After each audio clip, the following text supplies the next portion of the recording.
Neat ఫలితాలపై BRS working president KTR సంచలన ఆరోపణలు చేశారు. నీట్ పరీక్షా ఫలితాల్లో భారీగా అవకతవకలు జరిగాయని ఆరోపించారు. గత పరీక్షలకు భిన్నంగా ఈ ఏడాది మొత్తం 67 మంది విద్యార్థులు 720 మార్కులు సాధించారన్న కేటీఆర్ ఇందులో చాలా మంది విద్యార్థులు 718, 719 మార్కులు సాధించారని తెలిపారు. ఇది +4-1 మార్కింగ్ పథకం పరీక్షలో అసాధ్యమన్నారు. మరోవైపు గత 5 ఏళ్లుగా తెలంగాణ నుంచి ఏ విద్యార్థి కూడా టాప్ 5 ర్యాంకులో లేరని, దీనికి కారణం నీట్లో జరుగుతున్న అక్రమాలేనని ఆరోపించారు. నీట్లో జరుగుతున్న అక్రమాలపై ఉన్నత స్థాయి కమిటీ వేయాలని డిమాండ్ చేశారు.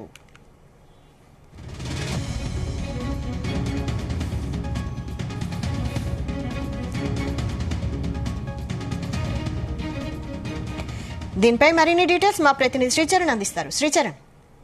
వైశాలి, నీట్ ఫలితాలపై బీఆర్ఎస్ వర్కింగ్ ప్రెసిడెంట్ కేసీఆర్ సంచలన ఆరోపణలు చేశారు. నీట్ పరీక్షా ఫలితాల్లో భారీగా అవకతవకలు జరిగాయని కూడా ఆరోపించారు. గత పరీక్షలకు భిన్నంగా ఈ ఏడాది మొత్తం 67 మంది విద్యార్థులు 720 మార్కులు సాధించారని కూడా ఆయన ఎక్స్ వేదికగా కూడా ప్రస్తావించారు. ఇందులో చాలా మంది విద్యార్థులు కూడా 718 నుంచి 719 మార్కులు సాధించారని తెలిపారు. దాంతో పాటు ఆయన ఒకటి కోట్ చేస్తూ ఇది +4-1 మార్కింగ్ పథకం పరీక్షలో అసాధ్యమన్నారు. మరోవైపు గత 5 ఏళ్లుగా తెలంగాణ నుంచి ఏ విద్యార్థి కూడా టాప్ 5 ర్యాంక్ లో లేరని, దీనికి కారణం నీట్లో జరుగుతున్న అక్రమాలని కూడా ఆయన సంచలన వ్యాఖ్యలు చేశారు. నీట్లో జరుగుతున్న అక్రమాలపై ఉన్నత స్థాయి కమిటీ వేయాలని కూడా ఆయన డిమాండ్ చేశారు. అలాగే దాంతో పాటు ఆయన నీట్ ఎగ్జామ్ లో జరిగిన లక్షలాది మంది విద్యార్థుల భవిష్యత్తుకు సంబంధించిన కీలకమైన ఈ అంశంపై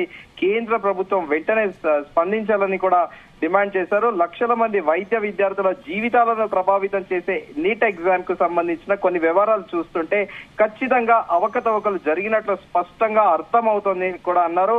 గతంలో ఎప్పుడు లేని విధంగా ఈ సంవత్సరం నీట్ ఎగ్జామ్ లో 67 మంది విద్యార్థులు 720 మార్కులకి ఫస్ట్ ర్యాంక్ సాధించడం కూడా పలు అనుమానాలకు తావిస్తుందని, దీనికి తోడు ఈసారి కూడా చాలా మంది ముందుగా అనుకున్నట్టు 17, 18, 17, 19 మార్క్స్ సాధించారు.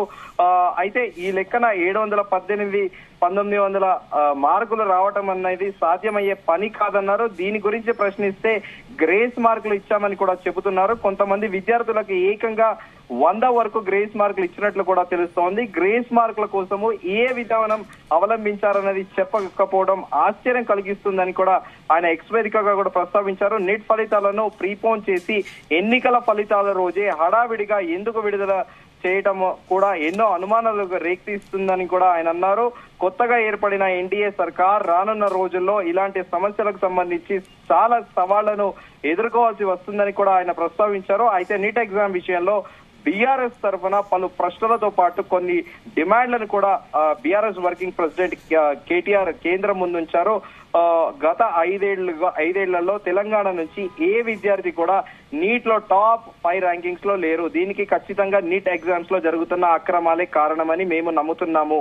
నెంబర్ 2, గ్రేస్ మార్కుల కేటాయింపు కోసము అనుసరించిన విధానాన్ని బయట పెట్టాలని కూడా డిమాండ్ చేస్తున్నాము. ఒక ప్రామాణిక పద్ధతిలో ప్రతి విద్యార్థికి మేలు చేసేలా ఈ విధానం ఉండాలని బీఆర్ఎస్ కోరుతోంది.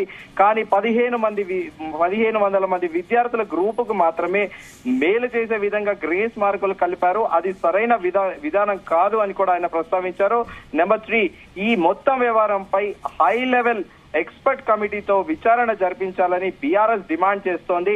నీట్ ఎగ్జామ్స్ లో జరిగిన అవకతవకలు, అక్రమాలను బయట పెట్టి అన్యాయం జరిగిన విద్యార్థులకు, వారి కుటుంబాలకు న్యాయం చేయాలి. అక్రమాలకు పాల్పడిన వారిని కఠినంగా శిక్షించాలని కూడా ఆయన పలు డిమాండ్లు కూడా పెట్టారు కేంద్ర ప్రభుత్వం తరఫున. అయితే ఆయన ఎక్స్ వేదికగా ఆయన మనము తెలుగులో చెప్పుకుంటున్నాము, ఆయన ఇంగ్లీష్ వర్షన్ లో ఆయన ఎక్స్ వేదికగా కూడా అడ్రస్ చేశారు. I'm sure the India government has many challenges as they form a new government, but the one of the deserves highest priority is the most sensitive issue pertaining to the future of the millions of the students of the FISCO ani kuda ayana chepparu. Unlikely previous years, this year a total of 67 students have scored 720 marks, achieving AR1 rank, which raises many questions అని కూడా ఆయన ప్రస్తావించారు. Several students scored 17 19, which is not possible in an exam marking scheme.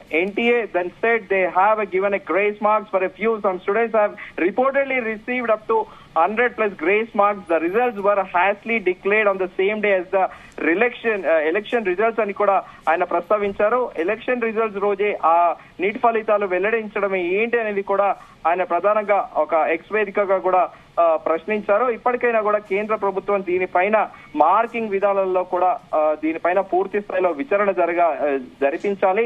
ఈ అవకతవకాలను భారీగా జరిగాయి, వీటికి ఖచ్చితంగా కేంద్ర ప్రభుత్వం జవాబుదారీగా ఉండాలని కూడా ఎక్స్ వేదికగా కూడా ఆయన ప్రశ్నించారు. మార్కింగ్ పథకం పరీక్షల్లో అసాధ్యమని కూడా నీటిలో జరుగుతున్న అక్రమాలపై ప్రస్తుతం అయితే ఖచ్చితంగా గవర్నమెంట్ ఆఫ్ ఇండియా ఒక డెసిషన్ తీసుకొని ఉన్నత స్థాయి కమిటీ కూడా వేయాలని కూడా కేటీఆర్ ప్రస్తావించారు. వైశాలి, అయితే మరి నీట్ ఫలితాలపై బీజేపీ స్పందించిందా? ప్రస్తుతానికి బీజేపీ అయితే దీనిపైన ఎలాంటి బీజేపీ అధికారిక ప్రతినిధులు కానీ బీజేపీలోని పెద్దలు కానీ ఇక్కడ రాష్ట్ర నాయకులు కానీ ఎవరు కూడా స్పందించలేదు. ప్రస్తుతం అందరూ కూడా ఢిల్లీలో ఉన్నారు. రేపు ప్రధానమంత్రి స్వేరింగ్ సెరమనీ ఉంది. సో ప్రస్తుతం అందరూ కూడా ఢిల్లీలోనే మకాం వేసి అక్కడే హడావిడిలో ఉన్నారు. దానికి తోడు ఈ రోజు ఈనాడు సంస్థల అధినేత రామోజీరావు కూడా కాలం చేసిన విషయం తెలిసిందే. ఇప్పుడు అందరూ కూడా ఢిల్లీలోని పెద్దలతో పాటు తెలుగు రాష్ట్రాలకు సంబంధించిన కీలక నేతలందరూ కూడా ఇప్పుడు రామోజీ ఫిలిం సిటీ చేరుకుంటున్నారు. మరి దీనిపైన రేపు ప్రమాణ స్వీకారోత్సవం అనంతరం కూడా బీజేపీ నాయకులు రెస్పాండ్ అవుతారని కూడా ఇటు రాజకీయ విశ్లేషకులు అంటున్నారు. Vaishali, right. Thank you Sricharan.